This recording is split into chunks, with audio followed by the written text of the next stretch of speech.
Today we're talking about 10 books that I read in the first half of 2026 that I think are pretty good. So I'm going to go through these roughly in the order that I remember reading them and talk about them a little bit. First up, we have 16 Forever. This is a YA book. I'm trying to read more YA because I am the children's buyer at my store, so it is literally my job to read more YA. And this is a YA time loop story.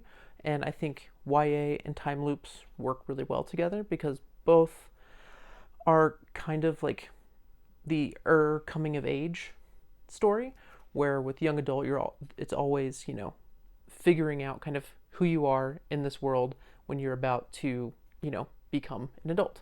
And then with time loop stories, it's often like you're stuck in this loop and you have to figure things out, and while you figure things out, you're learning about yourself and growing as a human. And so it's kind of like a fast track to learning who you are whenever you are stuck in a time loop. So that's what this is, except it's a time loop with a twist. It's a version of a time loop that I haven't seen before. Maybe it exists other places, but I haven't encountered it before. And so the main character is 16, and he is on a 1-year cycle where he lives his whole 16th year, and then whenever he's about to turn 17, he reverts back to being 16. The trick, though, is that everybody else in the world keeps moving on. He's the only one that loops back. So it's not like a Groundhog Day where like he knows everything that other people don't. When he resets, he doesn't remember his year, and everybody else moved on, but he's still 16. And so it's a very unnerving situation for him, like where he's having to figure out who he is when everybody's changed. His younger brother is now older than him. His parents are obviously like really worried about him, and everybody's just trying to like make the best of what they can with the situation.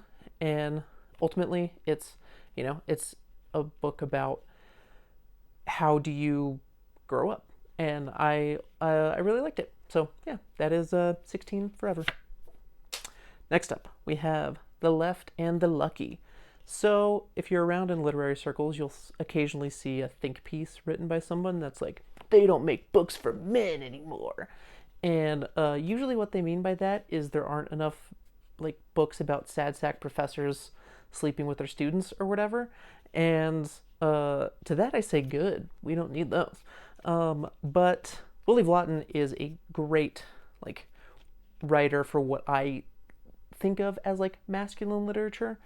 And so this story is about a kid who comes from a rough background, and he becomes friends with his neighbor who is like kind of in the midst of a divorce, or else just like a separation from his partner. I can't remember, actually, it's now been long enough. I can't remember if they were married or just like long-term partners. But they both need each other to kind of like, heal from their various traumas. And it's this mentor-mentee relationship where the neighbor, who's like in his mid-30s, like early 40s, is kind of like teaching this kid the ropes of like how to work on cars, but also just kind of like how to exist as a human. And it's just like, it's so very thoughtful. It's very emotionally open, I guess I would say. It's not a book about being like a manly man. It's a book about discovering who you are. So another kind of coming of age story. But it just, the writing is so good. It's so just kind of like simple but precise and really, really good. So I don't really dabble in the literary space that much, but this is the kind of thing that I like. I like stuff that feels kind of like a neo-Western kind of Americana vibe. So this one really hit for me. Next up, we have The Naming Song. This was a pick for my store's sci-fi fantasy book club, and I am so glad that I picked it. It's been on my TBR for a long time, and I abuse my powers as a book picker for the book club to just get stuff off my TBR. And so yeah, that's how this happened. It's a like post-apocalyptic world where humanity has lost words, and there's a kind of like committee that is in charge of like finding new words and bringing them back to humanity. and our main character is a courier whose job is literally to like, she's the person who delivers the words back into society, and she has to kind of like embody them in order to really like give the words back and have the power to where people understand it and can use it going forward. So that's kind of like where we start, and then obviously, you know, it's got that dystopian flavor where like the people in charge maybe don't have everybody's best interests at heart, and so, you know, she ends up kind of in the wind, and off we go. This book has so many great things about it. Just the vibe is perfect. It's that kind of like magical, unnerving, post-apocalyptic, just like whimsical yet slightly dark. It's hard to describe, but it's great. I think if you just look at the cover of the book, it's like that is the book. They did a really good job on that. And you know, the book's got like, it's got magical trains, it's got circuses, it's got puppet shows, it's got like giant mechanical steampunk cat things. It's got everything you want, and I loved it. I originally had kind of looked at this as a replacement for books by He Who Shall Not Be Named, Neil Gaiman, and what I often liked about his work was the way that his books felt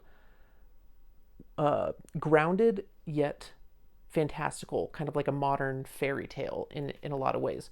And that's what this book does. So I don't want to taint this necessarily by saying like, oh, it's like a Neil Gaiman book, but like that was the itch I was trying to scratch, and it did scratch that itch while also being its own thing and doing a completely different thing than what Neil Gaiman does. But that's always going to be something that I'm kind of looking for, unfortunately, and I'm glad that I found it in this book. All right, so at one point I went on a mystery tear and read a ton of mysteries in 1 month. So my next 3 are all mysteries from that little bender that I went on. The first one is The Searcher. So this is by Tana French. The owners at my bookstore have been begging me to read Tana French since they took over in 2023. So I finally did it. And this one is fantastic. It's about an ex-cop from Chicago who moves to a little house in Ireland to fix it up, and just kind of like his marriage has fallen apart, and he's going to go be a sad sack in, you know, fixing up this house in Ireland. And then a kid shows up who their older brother has gone missing, and they want the ex-cop to help find him. So once again, we've got that kind of like neo-Western, except this time in Ireland, and a little bit of a mentor-mentee kind of like coming of age thing. And it worked really well. The writing is spectacular. There's great character human exploration in this. It's a little bit dark, but it's also just human is the best way I can say. And I really liked it. I can't wait to read more. It's a trilogy, so I've got 2 more to read in this, and then Tana French has a bunch of other stuff. So she's now one of my authors. Okay, then we have Slow Horses, and this book is just exactly for me. Like within like 2 pages, I was like, oh, McCarran wrote for me. How nice of him. How polite of him. I've been meaning to read this for a while, ever since kind of like hearing about the show, and I haven't watched the show yet because I wanted to read the books. And oh, man, this was just so good. I tore through it. I can't wait to read the rest of the series. It's such perfect spy novel stuff. It feels like John le Carré just for the modern era, and that it is the way that le Carré's stuff perfectly encapsulated the kind of like the mood of the Cold War. This really seems to capture the kind of like disillusionment of what spycraft must be like in the modern age of, you know, surveillance states, and you don't really know who any of the enemies are. The enemies might be coming from within, they might be coming from without. You just kind of don't really know, and everybody's just left in the lurch. And so the writing, there's so many witty lines in here that it's very funny, but also just like very tightly plotted, and it's spectacular. I cannot recommend it enough. Next, we have 3 Bags Full. This is the book that the movie The Sheep Detectives is based on, and it's incredible. It's murder mystery from the perspective of a flock of sheep as the detectives. Their shepherd is found dead, and they investigate it. This shepherd had a habit of reading to them at night and read some like Agatha Christie to them, so they know like the basics of how you investigate a story or investigate a murder. But they do it in their own sheepy way, where they don't fully understand humanity. And I think what I didn't expect from it is just kind of like the emotional punch that it has by giving you this removed perspective of the sheep that don't fully understand humanity. Sometimes we're ahead of the sheep because we can really understand, like, oh, I know what this means, and the sheep don't. And it kind of creates this like sense of innocence, and maybe kind of like innocence lost as the sheep kind of like learn more about what being human means. And I found that just to be very moving, and also it's very funny. It's very funny, and it's got a very good mystery at the heart of it. So I really enjoyed it. I haven't watched the movie yet, but I will. Next, one of my very, very favorites, this is like top 5 now, is Scary Stories for Young Foxes. This is a middle grade book that is just absolutely stunning. It's a series of vignettes told from like the perspective of a grizzled old fox to a litter of young foxes. That's kind of like, ostensibly they're scary stories meant to spook the foxes, but each story is teaching the foxes about how you survive in the world. And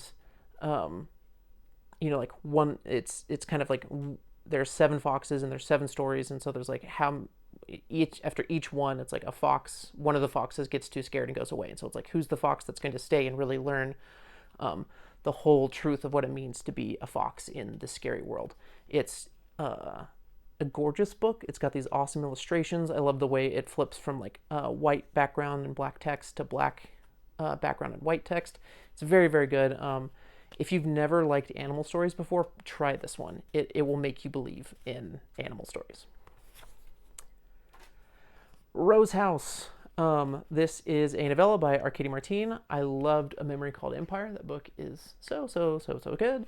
And I was really excited about this novella because it's my personal cup of tea of a sci-fi detective story. And this is about a murder it's in the near future. It's kind of like a little bit cyberpunky.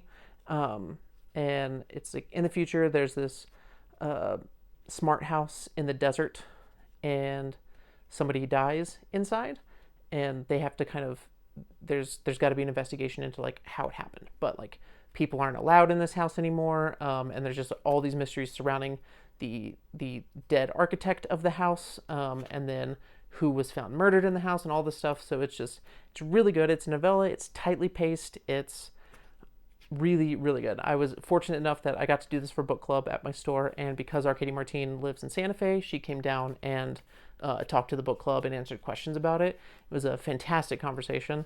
I am very, very lucky that I got to do that, and I can't recommend this high enough. It's very, very fun. Next, we get to The Franchise. This one is a book that I came across simply because I'm a bookseller, and I got sent the ARC, and I was like, this premise is incredible. It's like a Truman Show about like a Game of Thrones world, where there was like a very famous fantasy property from like the 60s that has become kind of a Marvel sort of film universe, and then eventually technology expands to the way, like in the near future, where they've purchased part of a country in like South America and have made this mythical kingdom, and they are able to kind of like use technology to wipe people's brains and then make them believe that, and then they're in the movie. So you can kind of like, instead of going to like Harry Potter land, which would not be good for lots of reasons, you get to be in Harry Potter. I guess I'm not going to use Harry Potter as an example. That sucks. So like, instead of going to a Game of Thrones theme park, you get to be an extra in Game of Thrones and live like you're in there. So it's kind of that going on. And then so that's kind of the frame story. But then there's also like within the fantasy world, just like in like the Truman Show, there are people who don't know. It's gone on for so long, and the technology has kind of like devolved in some ways to where there's a generation of people that don't know they're in a show, at all. And so you've got this kind of like fantasy story that's happening plus the overstory that's happening, and then they merge together. It's really a big commentary on, kind of like fandom and franchises and how we interact with culture and how culture dominates in certain ways. It's really, really good. I listened to the audiobook whenever I drove back to Oklahoma for the playoffs. Went to go see Oklahoma City play the Lakers. And yeah, this was my book that I listened to on that gigantic drive to and from, and I loved it. Getting into the home stretch now.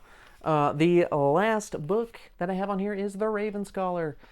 You've already heard me talk about The Raven Scholar multiple times. It's been in, I have 3 videos now. It has been in each video. So The Raven Scholar is really good. It's pretty well hyped. It lived up to the hype for me. Your mileage may vary, but I had a blast. Again, I read this for a book club and had a really great conversation with everybody at the store for the book club. It was kind of unanimous that we all really liked it. A few people had various nits to pick, including like some people didn't like the footnotes. I personally am pro footnotes, but that's in there, I guess. And yeah, it was a very good fantasy book. It's been a while since I've had a 600-page fantasy book that I just kind of tore through, and so it was a very fun read. I enjoyed it a lot. All right, that was the 10 books that I read in the first half of 2026 that I think are pretty good. Let me know if you read and liked any of these. Let me know what some of your favorite books from the first half of 2026 are. And yeah, remember, liking things is cool. Spend more time with stuff you like.